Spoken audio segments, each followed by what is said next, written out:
মুখ্যমন্ত্রী মমতা ব্যানার্জির কাছে আমার একটাই দাবি, এই সরকারের কাছে আমার দ্বিতীয় কোনো দাবি নাই। এখানে একটা আলিয়া ইউনিভার্সিটির ক্যাম্পাস হয়ে গেছে, ওই ক্যাম্পাসটা যেন ফুরফুরা শরীফের পীর আবু বকর সিদ্দিক রহমতুল্লাহ আলাইহির স্মরণ হয়। মুখ্যমন্ত্রী মমতা ব্যানার্জির কাছে আমার একটাই দাবি, আর 100 বেডের হসপিটাল মুখ্যমন্ত্রী করছেন মানুষের জন্য, ওইটা যেন পীর আবু বকর সিদ্দিক রহমতুল্লাহ আলাইহি তানার জন্য যেন তানার নামে অনুকরণ করে যেন হয়।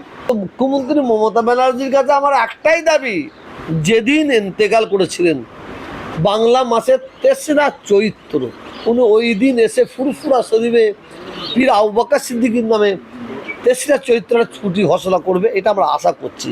মুখ্যমন্ত্রী মমতা ব্যানার্জির কাছে আমার একটাই দাবি, এই সরকারের কাছে আমার দ্বিতীয় কোনো দাবি নাই।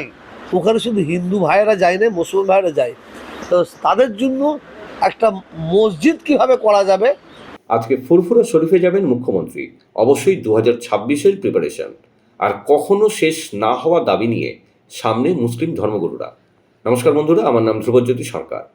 ফুরফুরার পীরজাদাদের একটা মাত্র দাবি, আলিয়া ইউনিভার্সিটির ক্যাম্পাস সেটা যেন আবু বকর সিদ্দিকীর স্মরণে হয়। একটা 100 বেডের হসপিটাল হচ্ছে, সেটাও যেন আবু বকর সিদ্দিকীর নামের অনুকরণে হয়। চৈত্র মাসের 3 তারিখ যেন আবু বকর সিদ্দিকীর নামে ছুটি ঘোষণা করা হয়। দীঘায় জগন্নাথ দেবের মন্দির হয়েছে, কিন্তু দীঘাতে তো মুসলিমরাও যায়, তাই দীঘাতে একটা মসজিদ তৈরি করতে হবে। তারপর ওয়াকফ বোর্ডের দাবি, 600 নতুন মাদ্রাসা তো হয়েই গেছে। এই হলো একটা মাত্র দাবি, আরও আছে, অন্য ভিডিওতে বলবো, নাহলে এই ভিডিওটা অনেক বড় হয়ে যাবে। তাহলে শুনলেন তো এই একটা মাত্র দাবি। এই দাবিগুলো শুনে আপনাদের কি মনে হচ্ছে না যেন এটা একটা ইসলামিক স্টেট? অর্ধেক দেশ চলে গেল, তাও দাবির শেষ নেই। আর এটাই যদি কোনো হিন্দু ধর্মগুরু করতো, তাহলে মমতা ব্যানার্জি বা কুণাল ঘোষ বলতো বিজেপি বা আরএসএস করে। আর একবার মন দিয়ে শুনুন ওনাকে, কত কৌশলের সাথে উনি তৃণমূলের প্রচার করছে। আর বিজেপি আরএসএস এর নামে হিন্দুদেরই সাম্প্রদায়িক বলছে, কারণ হিন্দুরাই একমাত্র বিজেপি আরএসএসকে ভোট দেয় বা সমর্থন করে।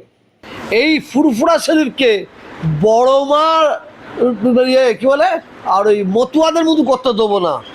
তো পশ্চিমবাংলার মুখ্যমন্ত্রীর কাছে আমাদের ফুরফুরার পীরজাদাদের তরফ থেকে আমাকে নিজে তারা বলেছে, যেদিন আপনার সোশ্যাল মিডিয়া বলছি, এখানে একটা আলিয়া ইউনিভার্সিটির ক্যাম্পাস হয়ে গেছে, উদ্বোধন হয়নি, 5 বছর আগে হয়ে গেছে।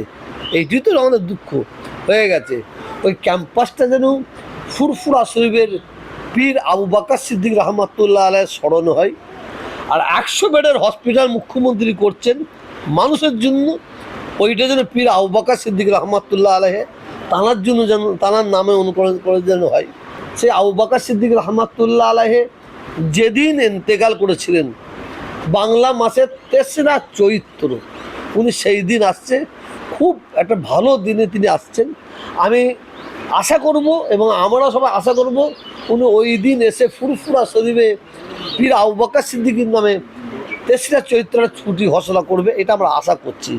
ওখানে শুধু হিন্দু ভাইয়েরা যায় না, মুসলমান ভাইয়েরা যায়, তো তাদের জন্য একটা মসজিদ কিভাবে করা যাবে, কোন প্রসেসে করা যাবে, ওয়াকফ মানে ওয়াকফ বোর্ডের আন্ডার দিয়ে করা যাবে কিনা, এটা ওনাকে চিন্তা ভাবনা করার জন্য বলতে পারি। এই সরকারের কিছু এমএলএ এমপি আছে, আমি চ্যালেঞ্জ করে বলছি, আমি দেখিয়ে দেবো, তারা ঠান্ডা মাথায় মুসলমানকে দিয়ে মুসলমানদের মধ্যে লড়াই লাগাচ্ছে। আবার এই সরকারে কিছু আছে হিন্দু মুসলমানদের মধ্যে লড়াই লাগাচ্ছে। আর বিজেপি ও তো সবসময় চাইছে হিন্দু মুসলমানের মধ্যে লড়াই হোক। বাংলায় সাম্প্রদায়িক শক্তিকে উনি যেমন জায়গায় দিচ্ছেন না, যার জন্য ওনার পাশে আমরা আছি। উনি ওনার উন্নয়নের পক্ষে উনি আছেন, যার জন্য ওনার পাশে আছি।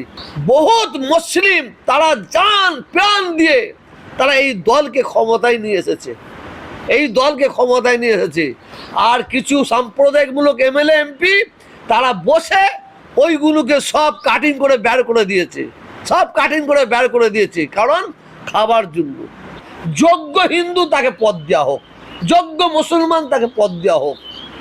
আর 2 নম্বরই কাটমানি খাওয়ার মালগুলোকে ভাগিয়ে দাও, ভাগিয়ে দাও, ও মাল চলবে না, ও মাল চলবে না। সাম্প্রদায়িক মনোভাবপূর্ণ ব্যক্তি এমএলএ হবে, এমপি হবে, সভাধিপতি হবে, সভাপতি হবে, এইটা আমরা মেনে নেবো না। তাহলে তো বিজেপিকে ভোট দেওয়া অনেক ভালো। তাহলে তো বিজেপিকে ভোট দেওয়া অনেক ভালো। আমি তো ওই জন্য বলি এদের মধ্যে কিছু আছে যারা দিনের বেলায় তৃণমূল করে আর রাতে RSS বিজেপি করে। এইটি মমতা ব্যানার্জিকে দেখতে হবে। বাংলার মানুষ উন্নয়নটা কম হলেও আমরা মেনে নেবো, কিন্তু বাংলার সাম্প্রদায়িকের বিরুদ্ধে আমরা ভোট দেবো। নওশাদ সিদ্দিকীর কোনো ভ্যালু নেই। বাংলার মানুষ, ও যখন ISF করেছিল বাংলার মানুষ ওর পিছনে ছিল।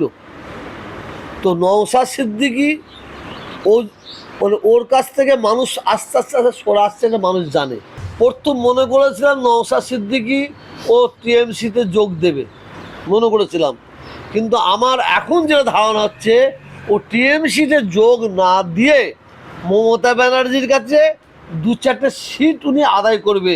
বন্ধুরা, ভিডিওটি ভালো লাগলে দয়া করে লাইক শেয়ার করে দেবেন, আমাদের পেজটা ফলো করে নেবেন, আর আপনার মতামত কমেন্ট করে অবশ্যই জানান। ধন্যবাদ।